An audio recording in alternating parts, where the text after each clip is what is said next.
El Señor siga bendiciendo nuestras vidas. Amén. Aleluya. Saludamos a Marlene Oblitas y a Oscar Montoya también y a Belito Ríos. Amén. Están en esta noche, en esta mañana con nosotros. Amén. Damos gracias al Señor por ello. Vamos a buscar en Filipenses capítulo 2. Filipenses capítulo 2. Estoy orando al Señor y ya tenía hace un buen tiempo el sentir de predicar sobre las doctrinas cardinales de la Iglesia de Dios Pentecostal. Pero cuando uno mira los cuatro, ¿no? Cristo salva, Cristo bautiza, Cristo sana y Cristo viene, todos se refieren a Cristo, ¿no? Por lo tanto, me voy a tomar un tiempo para hablar acerca de la doctrina de la cristología, ¿no? De la cristología, para después entender y aplicar por qué son importantes las cuatro doctrinas cardinales. Y no es fácil porque Cristo es todo prácticamente, ¿no? Cristo está del comienzo hasta el final de la Biblia. Y el Señor me ha llevado a Filipenses capítulo 2, versículo 5. Así dice la palabra del Señor. Vamos a orar. Padre, aquí estoy delante de ti en esta mañana con tu iglesia, con tu congregación, con tus hijos, Señor, que tú has salvado y están aprendiendo a amarte, Señor, pero también a entender lo que es amarte a ti sobre todas las cosas, porque si no amamos a nuestro prójimo como a nosotros mismos, no te amamos a ti como deberíamos amarte, Señor. Gracias por teología paulina, Señor, de la cristología, de la humillación, Señor, de la negación, de la dependencia total de ti, Señor amado. Haznos entender esta gran verdad, Señor, que Pablo aplica una teología, pero la hace práctica, Señor, para ser entendible, algo tan grande, Señor. Pues te pido en el nombre de Jesús que nos hable, Señor, por medio de tu santa y bendita palabra. Si mueve un poquito por favor. Vamos, dice así la palabra del Señor. Filipenses 2:5. Haya pues en vosotros esta actitud que hubo también en Cristo Jesús, el cual, aunque existía en forma de Dios, no consideró el ser igual a Dios como cosa a que aferrarse, sino que se despojó a sí mismo, tomando forma de siervo, haciendo semejante a los hombres. Hallándose en la forma de hombre, se humilló a sí mismo, haciéndose obediente hasta la muerte y muerte de cruz. Por lo cual Dios también lo exaltó hasta lo sumo, y le confirió el nombre que es sobre todo nombre, para que en el nombre de Jesús se doble toda rodilla de lo que están en los cielos y en la tierra y debajo de la tierra, y toda lengua confiese que Jesucristo es el Señor, para la gloria de Dios Padre. Tomen asiento, hermano. Y el día de hoy no termino, continuaremos la próxima oportunidad. La epístola de Pablo a los Filipenses es una epístola muy importante. Filipos fue la primera ciudad en Europa. Ya el Evangelio ya llegó a Europa. No está en Asia, ahora ya ha llegado a Europa. Y se ha levantado una congregación, ¿no? Que al comienzo las mujeres fueron protagonistas, gracias, de esta obra, ya que ahí en Filipos no había muchos judíos, no había sinagoga. Por lo tanto, Pablo los encuentra a este grupo a la orilla de un río, reunidos, a los judíos, a los pocos judíos y aquellos que ellos habían podido influenciar. Pasó el tiempo y Pablo está preso y recibe información de que la iglesia necesita afirmarse en algunos puntos, ¿no? Sobre todo en la cristología, ¿no? En conocer al Señor, en que la razón de nuestra vida debe ser Cristo y que todo cristiano está, cuando vive de acuerdo al Evangelio, llamado a sufrir por la causa de Cristo, por asemejarse a Cristo. Pero el Evangelio, cuando alguien lo quiere entender y vivir, la única manera de poder entender y vivir el Evangelio es primeramente naciendo de nuevo. Si no nacemos de nuevo, jamás vamos a poder entender el Evangelio, ¿no? Y vamos a poder vivir el Evangelio tal como el Señor lo determina, ¿no? Y hay algunos que pueden tener mucha información del Evangelio, pero no tienen el entendimiento que nos da el Espíritu Santo, o el rema, ¿no? La revelación realmente de que ya está esta palabra, que la podamos entender y aplicar a nuestras vidas, ¿no? Una de las características, por ejemplo, de una persona que tiene a veces años en el Señor, es que siempre está esperando que le den reconocimiento, ¿no? Que siempre le estén reconociendo, ¿no? Siempre le den una palmadita en la espalda o le dicen que lo que está haciendo está bien.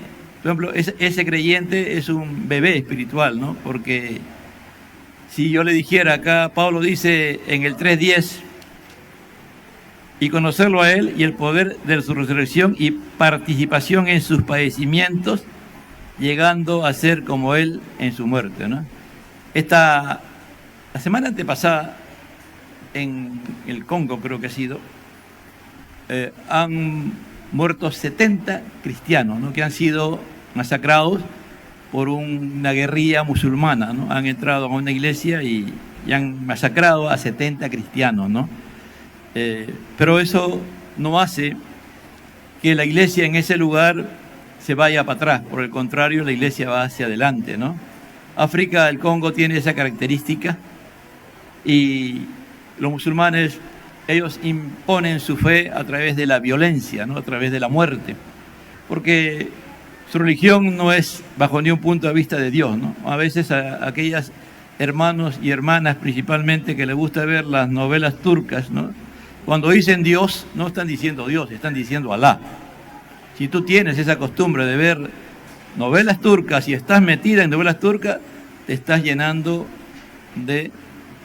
Tú eres un candidato a ser musulmana o musulmán, ¿no? Por si acaso. Tú no ves que es pura violencia, ¿no? Tú no ves las películas turcas que es pura muerte. Así como las coreanitas, ¿no? Que son... a donde los grandes siempre tiran... Los grandes...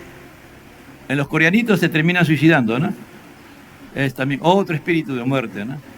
Y que lamentablemente a veces son cristianos que no leen la Biblia, que no estudian la Biblia, por eso ven, ni siquiera basura, es muerte, man, muerte. Eso es muerte, ¿verdad?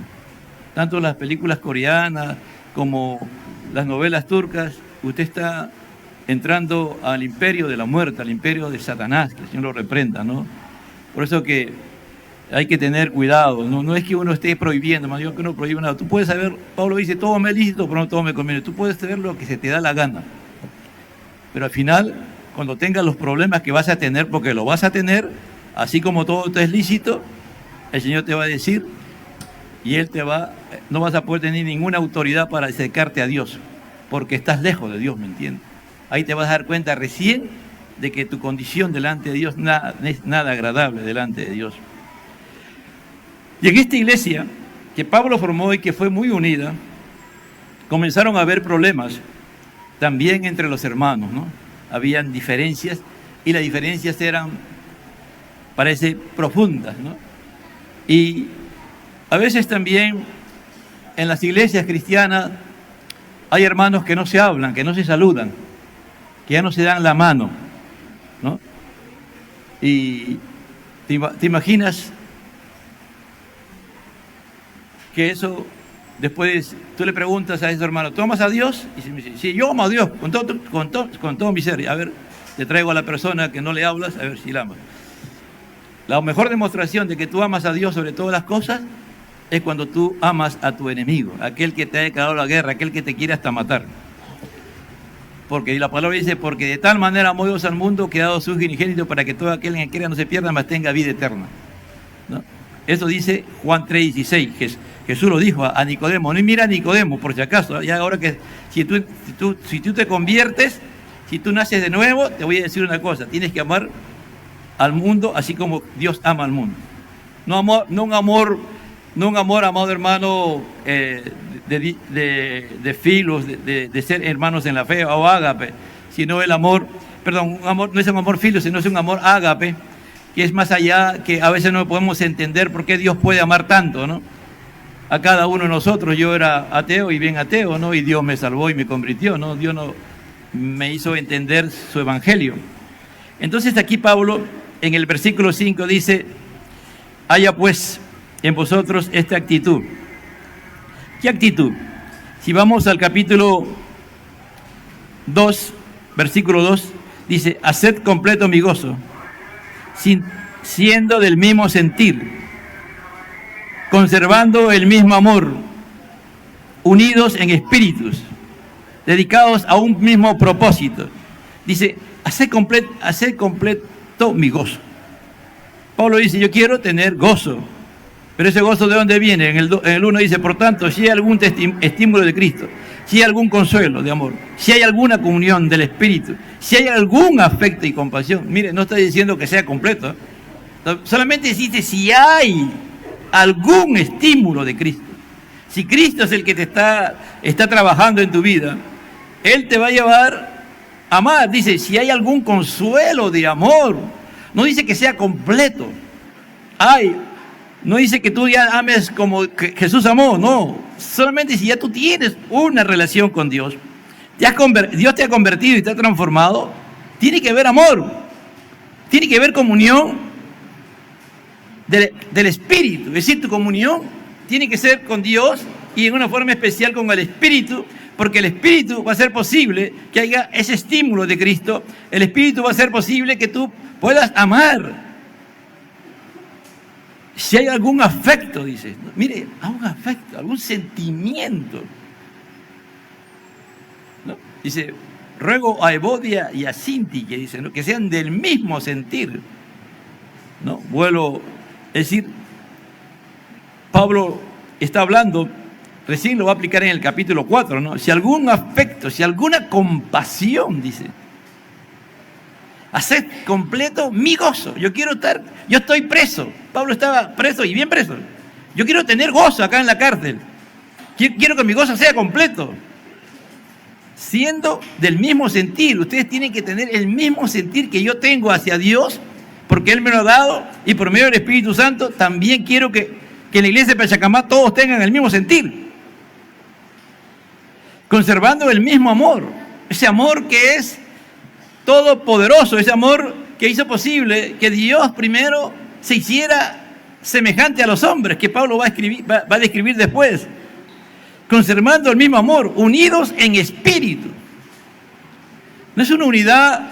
A veces cuando hay amigos, yo veo a veces especialmente a muchos hermanos que son amigos, pero lo veo en una amistad no bíblica, porque se reúnen para muchas cosas, pero no para estudiar la palabra. No para un momento estar ahí en la palabra y meditar en ella. No, tú te puedes reunir con hermanos y hermanas en la fe y hacer muchas cosas, pero lo que debe prevalecer es Cristo. Y siempre tiene que haber un momento, amado hermano. Si tú tienes una amistad, esa amistad cristiana, entre comillas, y nunca habla de Dios, todo es cosas y a veces hasta chisme, no, porque a veces uno mismo ya se da cuenta, ¿no? ¿De qué están hablando? Ese es el sentir que debe tener un cristiano, de un hombre que está preso, ¿no? Y ama a Dios con todo su corazón y con toda su alma. A esta iglesia que Dios lo hizo levantar, ha recibido la información que la iglesia no está bien, que la iglesia está andando mal. Dice: unidos en espíritu, dedicados a un mismo propósito. ¿Cuál es el propósito de Dios? ¿Para qué Dios nos ha salvado y nos ha convertido? Hay algunos que se salvan o creen que la salvación es para su familia, ¿no?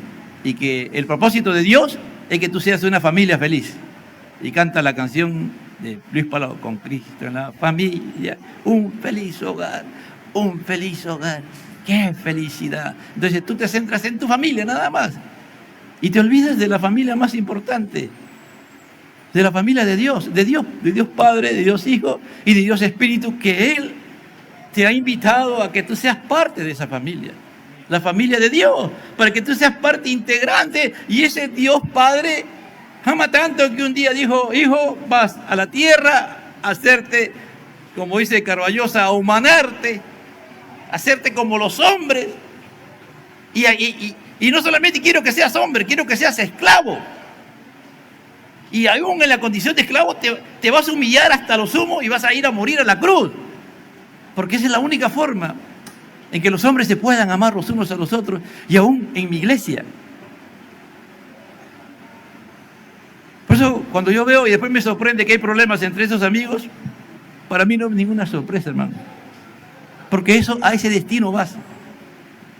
A ese destino vas, ¿me entiendes? Porque Satanás se mete con una facilidad increíble. Y esa amistad que aseguraron que nunca iban a dejar de ser amigos o amigas, por cosas que tú jamás pensaste, se pierde. Y después se odian. ¿Por qué? Porque no hay un nuevo nacimiento, porque no hay conversión. Por eso dice: nada hagáis por egoísmo o por vanagloria, sino con actitud humilde. No, nada hagáis por egoísmo. Nada, tú no eres el primero. Dios es el primero, el primer mandamiento. Dice: no, yo soy Jehová. Dice: ¿por qué, Jesús, son 10 mandamientos? Y cuando le preguntan, resume todos los mandamientos, Jesús dice: y amarás al Señor tu Dios con todo tu corazón, con toda tu alma, con toda tu mente, ¿no? Y lo demás, y a tu prójimo como a ti mismo. Estoy ahí cortando, ¿no?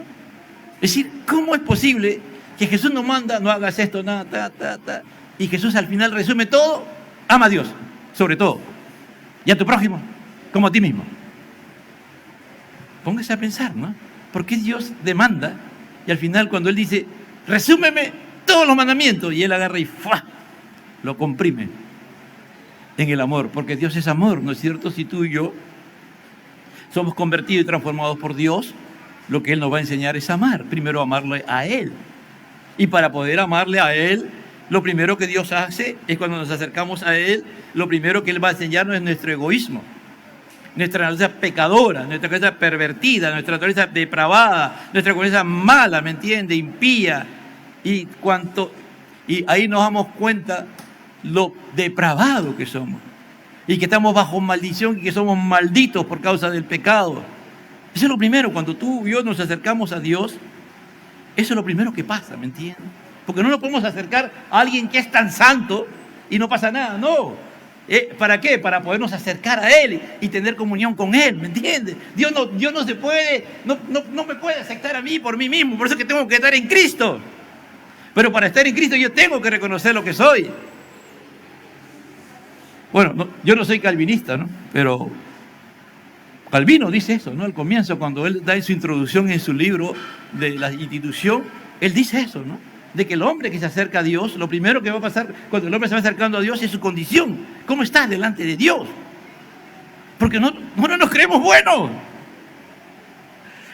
Acá hay muchos hermanos que se creen buenos, y porque hacen buenas obras, y porque hacen esto, porque son obedientes a papá, a mamá. No, yo soy bueno, yo hago cosas buenas. No, hermano, tú y yo no hacemos nada bueno. Si algo bueno hicimos es por causa de Dios, es por la vida de Cristo que está en nosotros, y es por pura gracia. El amor de Dios es un regalo de la gracia de Dios, que tú y yo podemos amar, ¿me entiendes? No es una obra humana. No podemos amar porque Dios es divino. Entonces Dios es la deidad, la divinidad. Para que yo pueda amar como Dios ame, Él tiene que transformarme, y Él tiene que hacer que yo lo ame a Dios. Él me transforma para que yo pueda recibir ese amor y después dar ese amor. Dice: sino que por una actitud humilde, cada uno de vosotros considera al otro como más importante a sí mismo. Como una actitud humilde. Esta es la palabra humilde. Nosotros tenemos paradigma, ¿no?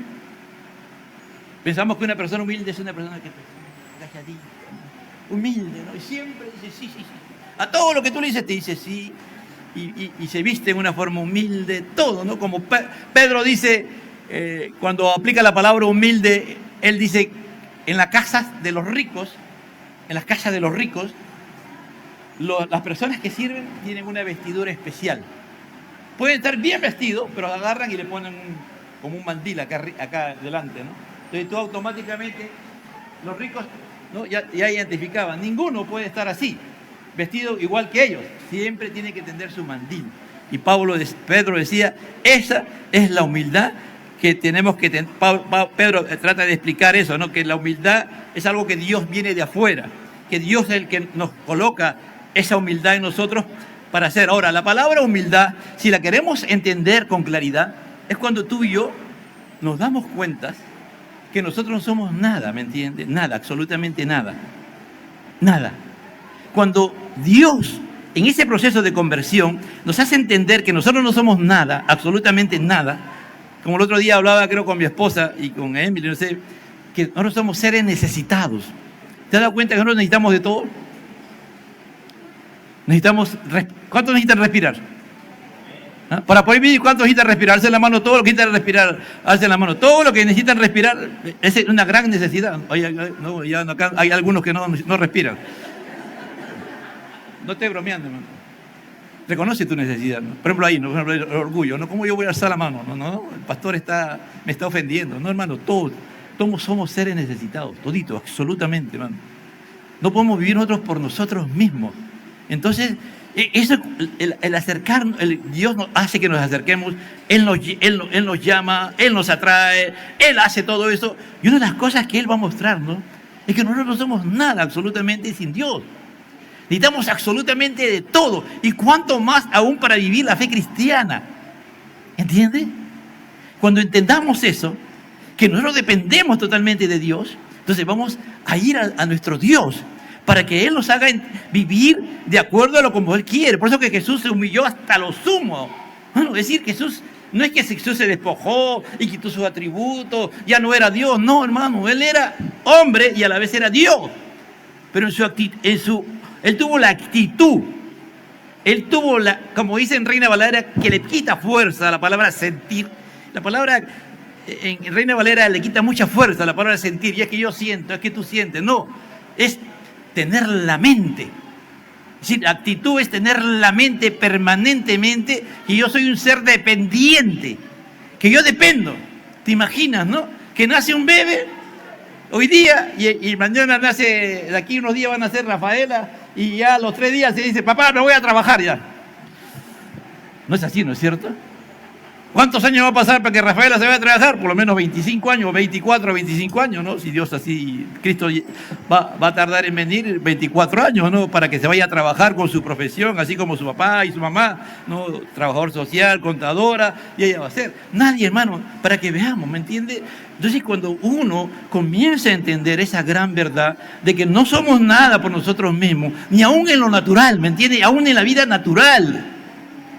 Ahí está nuestro hermano Ronald, está ahí, ayer ha estado mal con cólicos y hay que orar por él, para que mañana o hoy día se vea al médico y qué es lo que tiene, ¿no? Pero por más grande que sea mi hermano Ronald, cuando se enferma, hermano, nada, está ahí, con cólicos.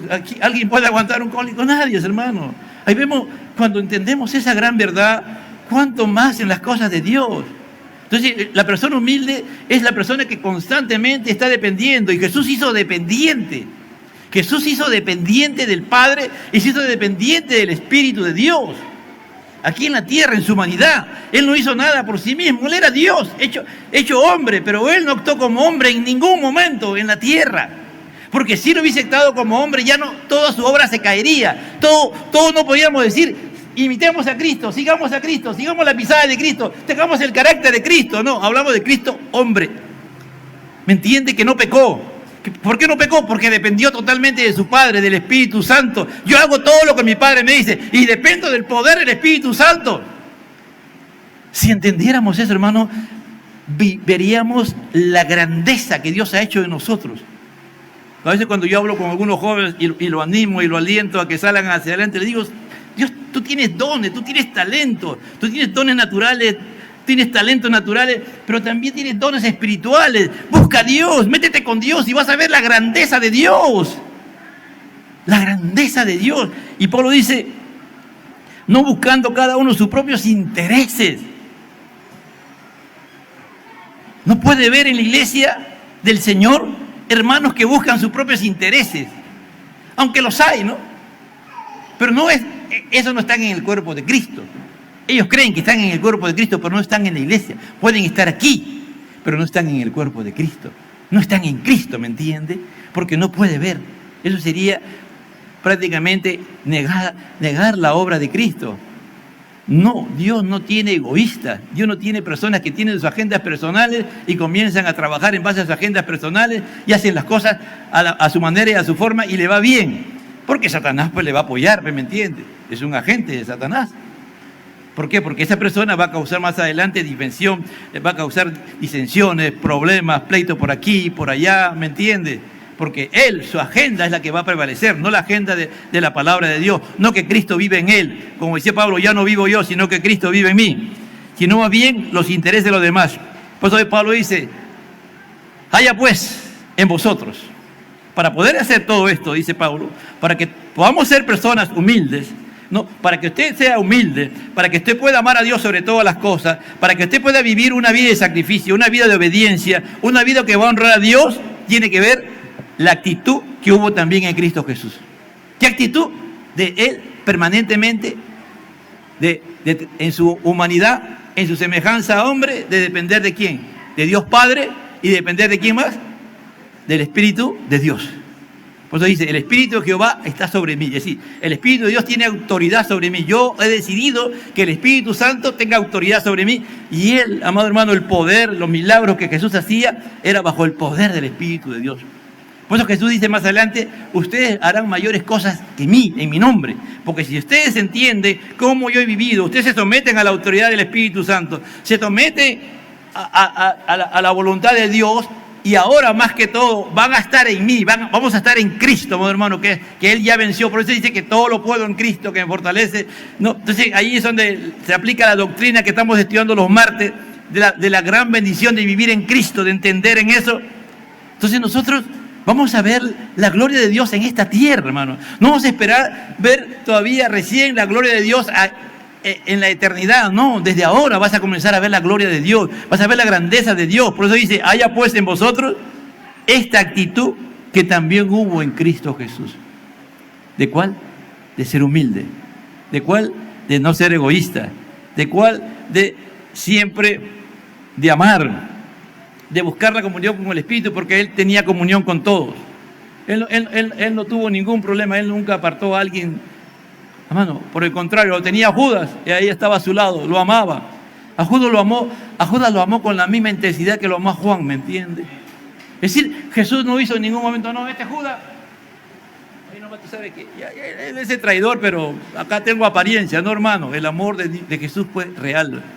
Así como amó al apóstol amado, al apóstol del amor que es Juan, con una intensidad increíble, así lo amó a Judas. Y eso es lo que Dios quiere, que tú y yo amemos a esas personas que a veces nos quieren desaparecer, que a veces hacen o nos difaman, o nos calumnian, o dicen cosas feas contra nosotros. Tenemos que amarlo, ¿me entiende? Por eso dice, haya pues esta actitud, este pensamiento, esta mente permanentemente en Cristo Jesús, el cual, dice, existía en forma de Dios. Está hablando desde antes de que existiera todo, de Dios. Ahí está hablando ya de la cristología, ¿no? Dice, el cual existía en forma de Dios, forma. Es decir, era Dios, igual que Dios, Dios Padre, Dios Hijo, Dios Espíritu. Cuando estudiamos, por ejemplo, los atributos de Dios, Dios es inmutable, Dios Padre es inmutable, el Hijo también es inmutable, el Espíritu Santo también es inmutable. Dios Padre es todopoderoso, el Hijo también es todopoderoso y el Espíritu Santo también es todopoderoso. Miren, y ningún atributo es más que otro. Todos los atributos son iguales, en la misma manifestación, en el mismo poder, así como Dios nos puede amar con una intensidad poderosa y experimentamos el amor de Dios como nunca antes. ¿Cuántas veces hemos experimentado la misericordia de Dios? A través del Espíritu Santo, a través del Hijo, a través del mismo Padre. En la misma intensidad, ¿me entiende? Entonces aquí dice que Él existía en forma de Dios, es decir, Él era, es y será siempre Dios. No consideró ser igual a Dios como algo a que aferrarse. A veces hay hermanitos, ¿no?, que todavía están comenzando, cuando ya son presionados por ahí, dicen, no, oye, tranquilo, tranquilo, ¿sabe quién soy yo? ¿Tú sabes quién es mi papá? Papá es el presidente del Congreso, ¿eh? No sé quién soy yo. Yo soy policía, yo soy capitán, ¿eh? Es decir, hay gente cuando ya, como todavía son bebés espirituales, sacan, ¿no?, sacan sus títulos por delante, ¿no, hermano? Jesús nunca sacó su título. Nunca. La gente lo reconoció. Los demonios lo reconocían. Oye, ¿qué haces antes de tiempo? ¿Qué haces? ¿Ha venido? Los demonios temblaban, hermano, lo veían y temblaban. Cuando él pregunta, ¿y qué dice la gente? Pedro dice, tú eres el Cristo, el Hijo del Dios viviente. Dice, bien dichoso eres, Simón, hijo de Jonás. Tú eres un hombre. Hombre, dice, ¿no? Eres hijo de Jonás, porque no te lo robó ni carne ni sangre, no ha sido algo humano lo que ha pasado. Ha sido mi Padre, que por medio del Espíritu Santo te ha hecho revelar que yo soy el Mesías. Se lo aclaró. No te lo robó ni carne ni sangre, sino mi Padre que está en los cielos. Te reveló que yo soy el Cristo, el Hijo del Dios viviente. Porque había ahí mismo, hermano, que ponerle, a Pedro había que ponerle ahí mismo su padre. Porque él podía pensar, mira, yo acerté, ahora mira, yo soy un superdotado. Ya. No, esa revelación y muchas cosas que Dios hace a través de nuestras vidas, amado hermano, cuando vemos su manifestación, es la obra de Dios en nosotros. Esto es importantísimo porque para poder entender y entender que Cristo salva, que Cristo bautiza, que Cristo sana, que Cristo viene, tenemos que entender quién es Jesucristo. Y Jesucristo no hay hombre más humilde que ha habido en la tierra. No hay hombre que haya amado tanto como amó Jesús. No hay hombre que tuvo tanta compasión como Jesús. Dice que la palabra compasión en el original, que cuando tú tienes compasión, a veces tú ves a una persona en una necesidad, tú lo puedes ver y a veces sientes lástima, ¿no? A veces uno de verdad con sinceridad, a veces ve a una persona y siente lástima y lo ayuda por lástima. A veces como cristiano, con sinceridad. Pero hay momentos, hermano, en que tú ves una persona en una condición terrible, infrahumana, que no solamente es tu cuerpo, no solamente tu espíritu, sino tu cuerpo, tus entrañas, estas entrañas que están aquí, se conduelen, te afectan. Eso sintió Jesús cuando Él terminó de ver a toda la humanidad que pudo ver limitado en el tiempo y en el espacio ahí en la Palestina. Dijo, yo la verdad miro a toda esta gente como ovejas sin pastor. Dice, y tuvo compasión. Es decir, se le removió las extrañas. Es decir, se te mueven las extrañas cuando tú ves a un niño que está siendo maltratado, que está siendo herido por el pecado de los padres. Se te mueven las extrañas cuando tú miras que 70 cristianos han sido masacrados por vivir conforme a la fe en Cristo Jesús. Se te mueven las extrañas. Se te mueven las extrañas cuando tú ves a tu hermano en la fe, a tu hermano que tú amas, cayendo en pecados denigrantes que jamás pensaste que podía caer. Si tú lo amas, vas a tener compasión, las entrañas se te van a mover. Y hasta te puedes enfermar físicamente, hermano. Hay hermanos que se enferman físicamente porque cargan tanto que a veces se cargan ellos. Por eso dice, el cual existía en forma de Dios, no consideró ser igual como cosa a que aferrarse. Jesús no dijo, yo soy Dios y bajo como Dios. No, yo voy a bajar como está determinado el plan que hemos hecho de antes de la fundación del mundo. Porque más adelante dice que se hizo siervo, y la palabra siervo es esclavo, dice, sino que se despojó. Primero, no consideró igual a ser a Dios. Segundo, no se aferró a la posición de Dios. Tercer lugar, y haciéndose en la forma de hombre, se humilló a sí mismo. Se humilló a sí mismo, en la condición de hombre. Pero si él se oye, hoy yo creo que su papá, María y José, cuando contamos, mira, ve, José estaba construyendo la casa y después dice que salió María embarazada. ¿Cómo fue eso? Que, este muchacho es hijo de fornicación. Le dijeron a Jesús, ¿no? ¿Sí o no? Imagina, hijo de fornicación. ¿Qué vienes tú acá a decirnos si tú eres un hijo de fornicación? Así hay gente mala. Gente mala y a veces religiosos, entre comillas, religiosos. ¿Qué tiene que ver el hijo? Que los padres hayan hecho algo. Los hijos no tienen la culpa de los pecados, pero para que veamos la maldad del hombre, ¿no? Pero él, amado hermano, se humilló a sí mismo. Él aceptó ser hombre. Él aceptó ser como tú y yo, limitado.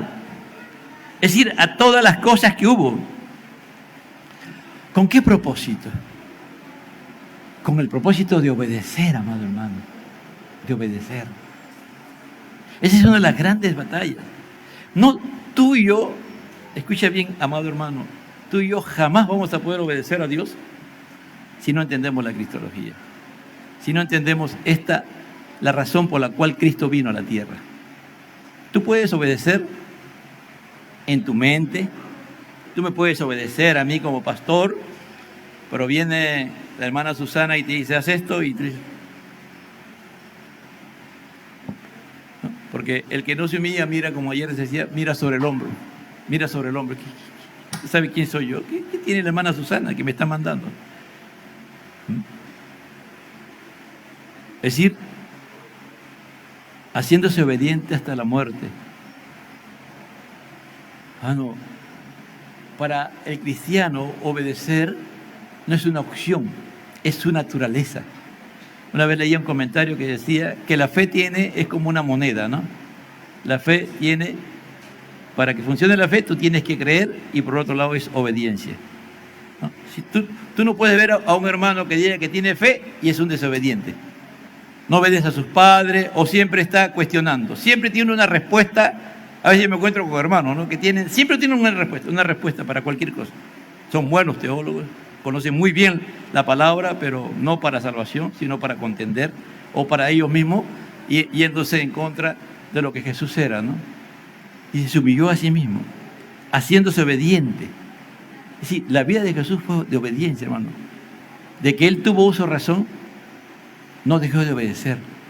Él se sometió a su padre José, se sometió a su madre María. Cuando iba a la sinagoga, se sometía a las autoridades, porque él fue de pequeño, de los 13 años ya comenzó a ir a la sinagoga, se sometía. Él fue una persona obediente. Cuando dice que no había pecado en él, es que él obedeció. Para él no era una opción obedecer, para él era natural obedecer. Como es natural servir, ¿me entiende? Por eso él dice, yo no he venido para que me sirvan, yo he venido a servir. Entonces, ¿quién hace eso? Esta actitud que tiene que ver en nuestra mente, cuando nosotros comenzamos a estudiar la palabra de Dios y a leer la palabra de Dios, los evangelios, comenzamos a leer la vida de Jesús, vamos a ver cuál era la forma como hombre que Jesús actuaba, qué hacía, de qué manera se comportaba, qué no hacía. Entonces, cuando eso va entrando a mi mente y le pido al Espíritu Santo que Él vaya trabajando en mi corazón para que yo pueda ser un hombre obediente, una mujer obediente, Él lo va a hacer, amado hermano. Él lo va a hacer, ¿no? Si, por ejemplo, en este día el Señor te está hablando y te dice, reconcíliate con tu hermano que estás... ¿Hace cuánto tiempo no te hablas? ¿Hace cuántos años no te hablas? ¿Hace cuánto no le das la mano? No le pides perdón, aunque la otra persona te haya ofendido. Mire, para que vea el Evangelio, cuando uno mira el Evangelio, hermano, humanamente es imposible de cumplirlo, ¿no? Dice, si tú vas a dejar tu ofrenda y te das cuenta que un hermano tiene un problema contra ti, este hermano está hablando de ti, te está difamando, te está diciendo cosas terribles contra ti, anda tú y búscale. Dice así, dice, ¿no? Tú vas y le buscas y le pides perdón. No es que le vayas a decir, oye, ya ¿qué estás hablando conmigo? ¿Qué me dices? Ya ponte cuenta. No, dice que vayas y le pidas perdón. Y después ven y trae otra ofrenda. Por eso que el Evangelio es contracultura. Dice, John Stott dice, ¿no? El Evangelio es contracultura. No es cultura humana, es cultura divina. ¿Te imaginas? Que tú vayas y esa persona te ha ofendido.